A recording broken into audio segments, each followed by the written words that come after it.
Descobri o valor do bônus no negócio entre Palmeiras e Barcelona por Vitor Roque e quais as condições para esse pagamento. Vídeo de hoje do canal da Nicola traz em detalhes essa história e fala também sobre mais 3 clubes grandes do Brasil que sondaram Matheus Pereira depois do papo com o Flamengo. Preciso te atualizar ainda sobre Fabrício Angeleri, agora de forma oficial, reforço corintiano. Tem novidades no São Paulo que resolveu contratar um pacotão com 16 atletas para as categorias de base, vários deles para o time sub-20. Já Pedrinho BH admitiu que recusou proposta para vender a SAF do Cruzeiro. Para completar, Bryan Palacios vai ou não vai para o Vasco da Gama? Tem as últimas do mercado, bastidores, finanças e muito mais. Fala aí pessoal, sou Jorge Nicola, bem-vindos a mais um vídeo do canal, sempre bom ter vocês por aqui, sem perder tempo, pedir para deixar like, se inscrever no canal e ativar as notificações. Bora começar o vídeo com aquele tradicional giro de notícias, e a primeira informação é sobre Thiago Maia, que segue sem ser apresentado como reforço do Santos. Ele desembarcou em São Paulo e está na capital enquanto aguarda que o Santos apresente as garantias bancárias de que pode pagar os 4 milhões de euros que vai assumir da dívida com o Flamengo. Enquanto não houver essa garantia, não há acordo fechado. Já o Botafogo precisa ganhar por 3 ou mais gols de diferença do Racing na noite dessa quinta-feira, na partida de volta da Recopa Sul-Americana. Se conseguir reverter a derrota por 2-0 da Argentina, o Botafogo conquista um inédito título da Recopa, garante seu 3º título em 3 meses e coloca um ponto final no princípio de crise depois da má participação na Supercopa do Brasil e também no Carioca. Preciso falar sobre Paulo Henrique Ganso, liberado pelos médicos para voltar aos treinos. A tendência é que ele precise de mais 30 dias para voltar a jogar. Vale a lembrança de que em 18 de janeiro ele havia apresentado uma miocardite durante exames de rotina. Para fechar o giro de notícias, contar que a Conmebol definiu 3 cidades como possíveis sedes da final da Libertadores da América desse ano. Brasília, no Brasil, Montevidéu, no Uruguai e Lima, no Peru, são as candidatas. Hora de falar sobre o Vasco da Gama. Bryan Palacios ainda será contratado. Dia de apresentações e confirmações no Cruz Maltino, Lloyd Augusto assinou contrato até dezembro de 2027, Garré foi apresentado oficialmente e Nuno Moreira também falou como atleta do Vasco. As 3 contratações que custaram mais de 40 milhões de reais. O Vasco também tem conversas avançadas para fechar com Bryan Palacios. Atacante que pertence ao Galo havia sido comprado por 3 milhões de dólares junto ao Atlético Nacional. O Galo é quem dificultou um acordo que já estava estabelecido entre os clubes. É que o Hulk acabou se contundindo, uma lesão muscular, e ninguém sabe ao certo quando é que o Hulk volta. Até por isso o Cuca pediu para que a negociação do Bryan Palacios, empréstimo até dezembro, fosse retardada. Tudo para não correr o risco de ficar sem o Hulk e também sem mais uma opção de ataque. Assim que o Hulk estiver à disposição, Palacios deve ser liberado para jogar no Cruz Maltino. Vale a lembrança de que vai abrir uma nova janela de transferências apenas para atletas que disputaram os campeonatos estaduais entre 10 de março e 11 de abril. Só queria chamar atenção para um pequeno detalhe.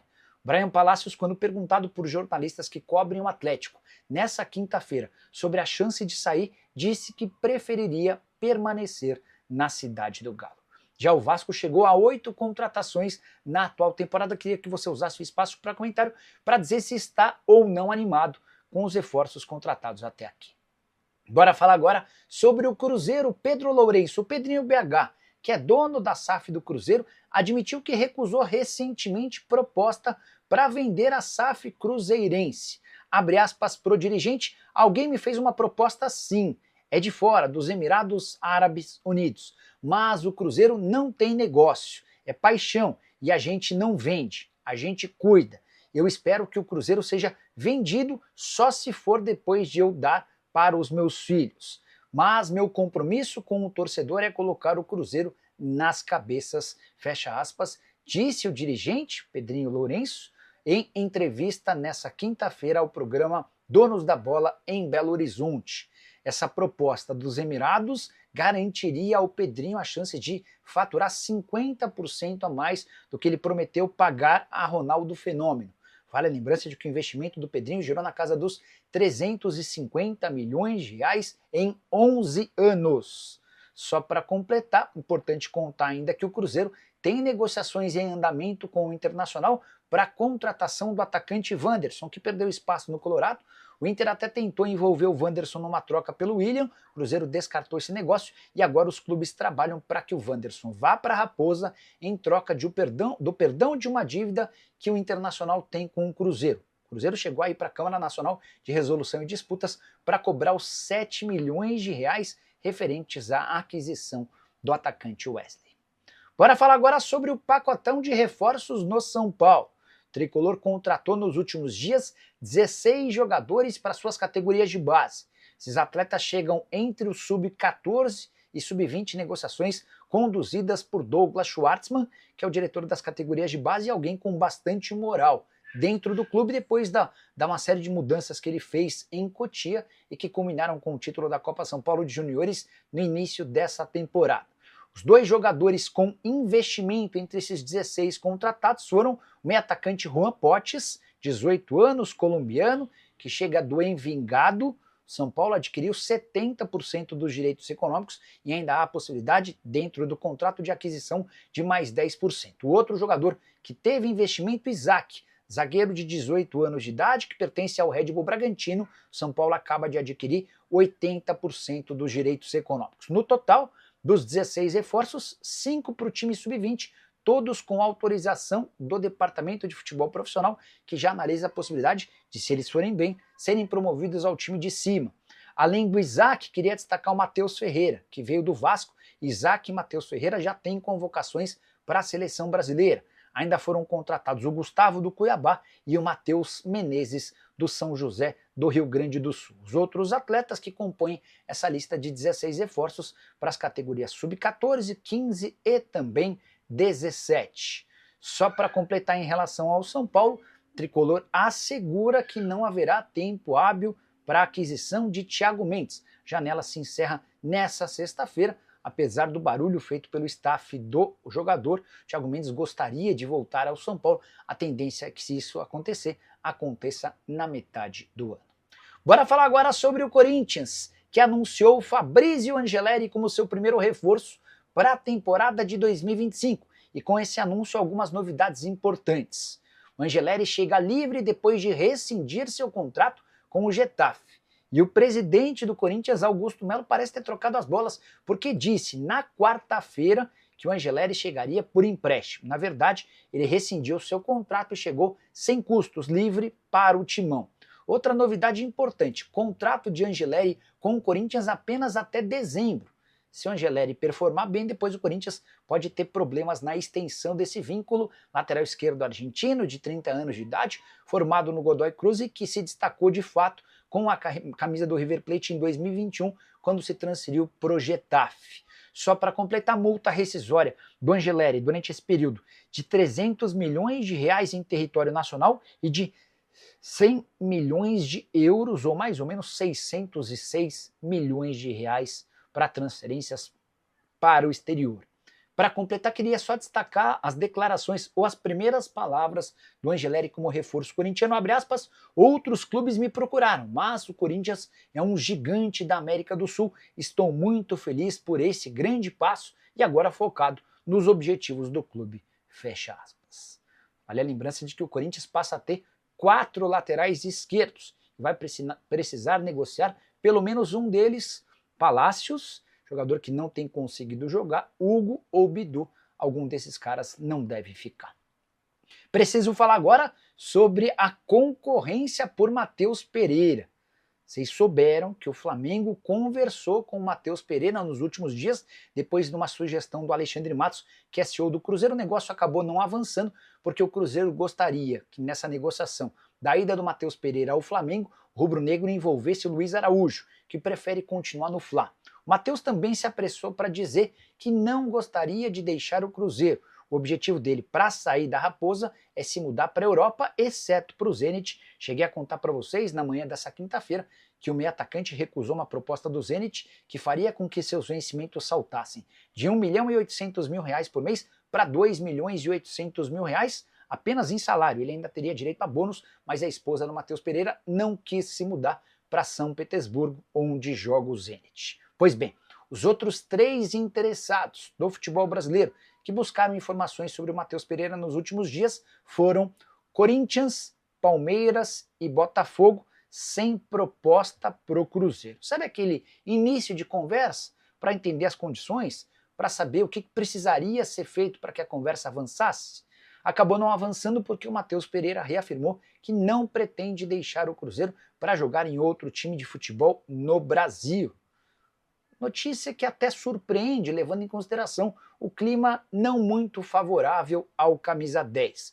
Já havia contado para vocês que parte do elenco não gosta do Matheus Pereira, que também teve problemas com o dono da SAF do Cruzeiro, com o Pedro Lourenço, o Pedrinho BH, e também com Alexandre Matos. Só para arrematar em relação ao Matheus Pereira, jogador cujo contrato se encerra em dezembro de 2026, ele havia sido comprado do Al Hilal por 5 milhões de euros. O Cruzeiro é dono de 50% dos direitos econômicos. Quero fechar o vídeo para contar para vocês todos os detalhes da contratação de Vitor Roque pelo Palmeiras. A operação foi fechada em 25 milhões e meio de euros. Esse é o valor fixo do negócio, que equivale a 155 milhões de reais. O Palmeiras desembolsa essa grana e passa a ter 80% dos direitos econômicos do centroavante de 19 anos de idade. Importante contar também que há mais 5 milhões de euros em bônus. Tive acesso às condições desses bônus. Um dos bônus de 2 milhões de euros será pago se o atleta estiver entre os 3 melhores do Super Mundial de Clubes, que será disputado na metade do ano. Então, se o Vitor Roque ficar em primeiro, segundo ou terceiro dessa competição, o Palmeiras é obrigado a destinar 2 milhões de euros para o Barcelona. Segunda possibilidade, se o Vitor Roque, com a camisa do Palmeiras, ganhar o Balão de Ouro, a Bola de Ouro, algo inimaginável.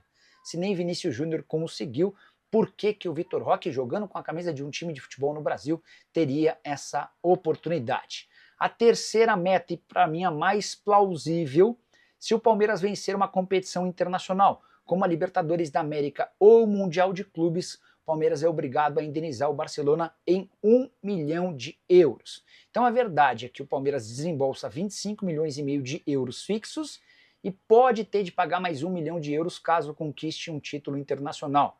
Os outros dois objetivos, para mim, parecem difíceis de serem alcançados.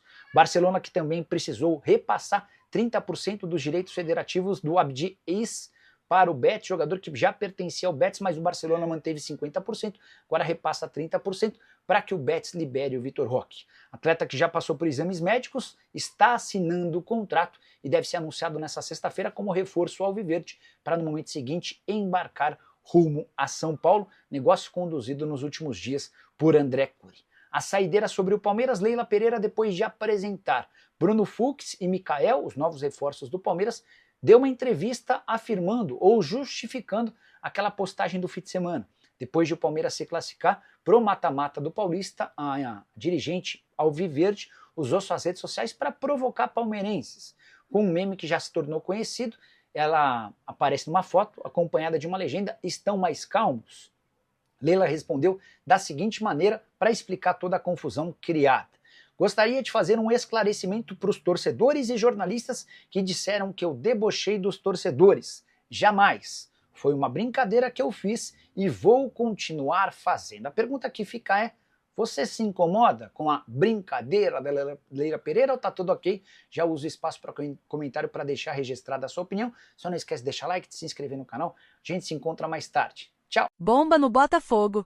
John Textor agita o mercado e surpreende a torcida com anúncio chocante. Fala torcedor alvinegro. Se você é apaixonado pelo Glorioso, prepare-se, porque a notícia que acaba de chegar está simplesmente abalando as estruturas do futebol brasileiro. Antes de mais nada, já se inscreve aqui no canal e ativa as notificações, porque você não pode perder nenhuma atualização bombástica sobre o nosso fogão.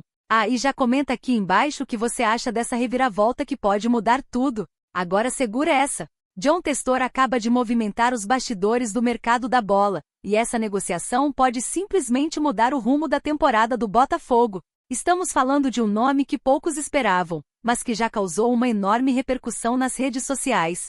Os torcedores estão enlouquecidos e exigindo que a diretoria haja rápido para concretizar essa contratação bombástica. E não é para menos, porque essa movimentação pode trazer um reforço de peso para o time comandado por Carlos Leiria, que inclusive já demonstrou total interesse na chegada desse jogador. Mas calma, será que essa negociação está realmente próxima de um desfecho? Será que John Testor já tem algo certo nos bastidores?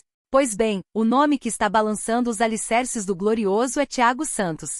Sim, o volante do Fluminense pode estar muito próximo de vestir a camisa do Fogão. O jogador, que tem passagens marcantes pelo futebol brasileiro, chamou a atenção da comissão técnica, e os rumores sobre sua possível chegada explodiram nas redes sociais. Agora vem a grande questão: essa contratação está realmente fechada? Pois bem, a verdade é que as conversas existem, mas ainda não há nada oficializado. No entanto, o nome de Thiago Santos está na mesa e pode, sim, ser uma das surpresas que John Testor está preparando para o Botafogo nesta temporada. O torcedor alvinegro, claro, já está dividido. Será que vale a pena investir nesse jogador? Ou seria melhor buscar outro reforço para a posição? Agora queremos saber a sua opinião. Thiago Santos seria uma boa para o Glorioso? Comenta aqui embaixo e não se esqueça de se inscrever no canal e ativar o sininho, porque vem mais notícias bombásticas por aí. Aqui no Glorioso News, você fica por dentro de tudo em primeira mão. Vamos, Fogão!